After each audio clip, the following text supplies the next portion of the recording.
This is Harry Judd for Boxing Social in partnership run by Fighter Store. We're at a busy Joe Gallagher's gym here Monday morning. I am joined by Hosea Burton.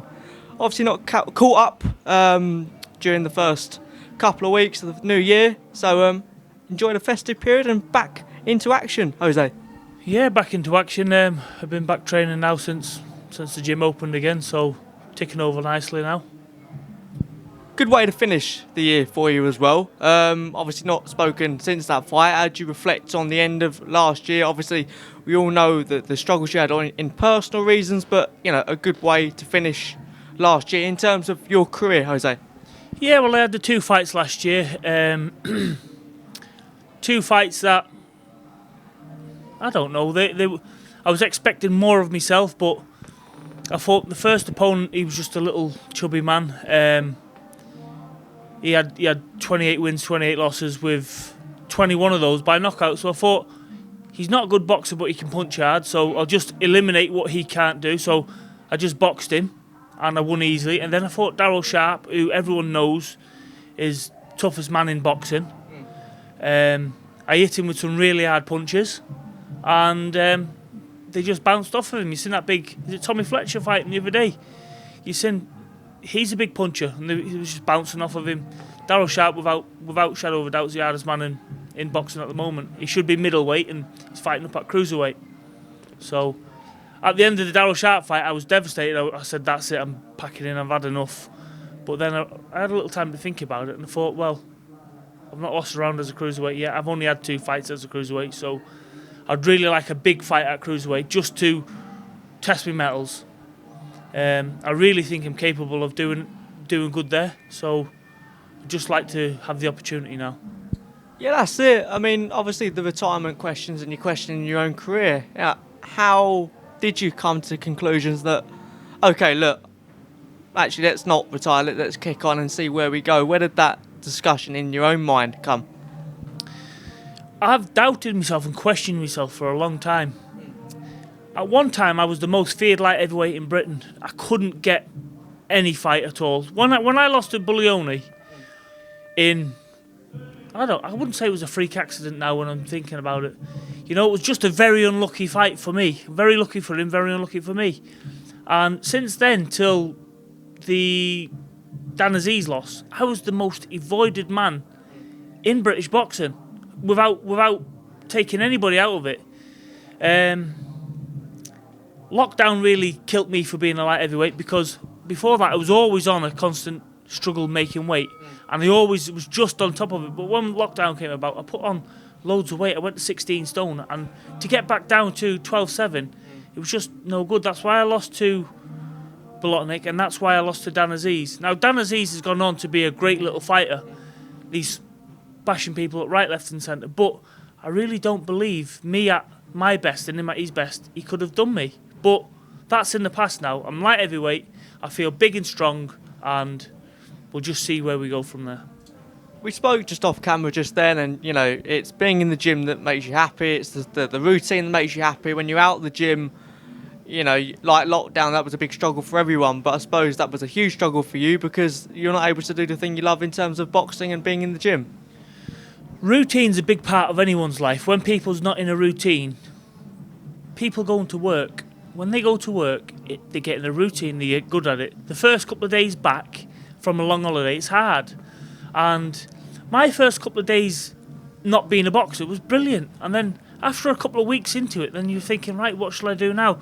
Lockdown was about, so there was no work, so you couldn't get into a routine of going to work. Now I have a few animals that I sort out and look after, so you get in a routine of doing that. But after you've sorted the animals out, they don't take all day, they only take an hour or so. So you're left there with a long period of the day where you think, right, what shall I do? Well, I can't do this, can't do that. So you get a bit low-minded, like you just don't know what to do. So anyway, I packed in boxing after the Dan Aziz fight, said I've had enough of that. So I went to work for a while, and I got into work, and work was really good. But then I thought, after a little while, I just thought, I've boxed my whole life and I've cheated myself at the final hurdle, because I knew 6 weeks before that fight I was doing awful in the gym. Ask anybody who I sparred. they was either having a really hard spar with me or beating me up. And that's not me. I usually punch everybody around the ring sparring. You know, there's not many people up until not long ago ever said they've ever done me in a spar. But yeah, so I'd done a bit of work for a little while, and then I thought, right, I'm back at the gym. I'm going to train up. I'm going to be a big, strong cruiserweight. I'm going to give it one roll of the dice. We'll see how we go. Obviously, there's no date yet for your next fight, but in terms of this year, and obviously you only fought 2 times last year, you want to be active a lot more. Is this year a building year, or is this year where you want to move towards titles, English titles, back to British titles? Where do you want to go? Anybody in Britain I would like to fight other than Lawrence Okolie. Why is that? Lawrence Okolie is an absolute beast, and he's going to be a heavyweight world champion as well as he already is a cruiserweight world champion. So any man in Britain that fancies the chances with a decent man, look, I'm ranked 8 in Britain as a cruiserweight. I will fight anybody, any one of yous. So let's get it going. Anybody above me. I don't want to fight none of these people below me. I'm out to go forward, not behind me. So that's to everyone, except you, Okolie. I love that. But the cruiserweight division is stacked. It is huge at the moment, especially in Britain. You know, you're moving up to cruiserweight as well, and does it have more opportunities fighting at that weight than it was when you were light heavyweight? It possibly does, because I probably won't be much of a threat to these cruiserweights now. At the moment, what they're looking at is they're saying, oh yeah, he's lost his last 2 meaningful fights at light heavyweight. He's washed up, he's done, he's no good, or whatever they'll be thinking. I don't know what they'll be thinking, but I'm sure to God they'll think, Blotnick's beat him. What's his name? The other one fella beat me up. Fucking Dan Aziz. Dan Aziz done him. Yeah, I'll be able to do him. So let's see what they think. Let's see how it gets on. Busy gym here today as well. Got Natasha in, you got Sean Yaxley in, Clark Smith in, etc. Marcus Morrison in, all back. Well, except Marcus Morrison, but a lot of the boys out on February 10th. Just a word on that. It's good to see the gym thriving and getting boys back out again. Yeah, it's good to see them more back out. They're all training hard. They're all putting it in. Really excited to see Sean's season this season. Yeah, you know, I think he's going to push on and get big titles this year, because he's the one to watch, I think. Like Clark's coming, and Macaulay's very good, but Clark's the one who's going to win the titles this year. Sean, you meant Sean? Sean, yeah. No. It's Sean in there today, and I said to him, "Christ, you look big," and it's just that man strength that he's got at the moment, and there's a tough spar in there today. But moving on to yourself and other matters as well. Moving on from last weekend, boxing has had its downfalls. Boxing has had its uphill strengths. Yarde-Beterbiev, what a fight that was, Jose. I thought it was a brilliant fight. Yarde, I never used to like much. I didn't like him because we was always rivals in a sort of way. We was meant to fight and he pulled out. Got to give him credit. He boxed very well. Beterbiev, I think he's on the slide. I think Callum Smith. Yeah, that's the fight. Yeah. I think Callum Smith knocks him out. I think Joshua Boatsi beats him. Only because he's on the slide. It may have been a great fight between them anyway, but I think Beterbiev's on the slide, and I think their mother two was above Yarde anyway. And I'm not being nasty. This is just my opinion. No, that's why we ask you, Jose, your opinion on that.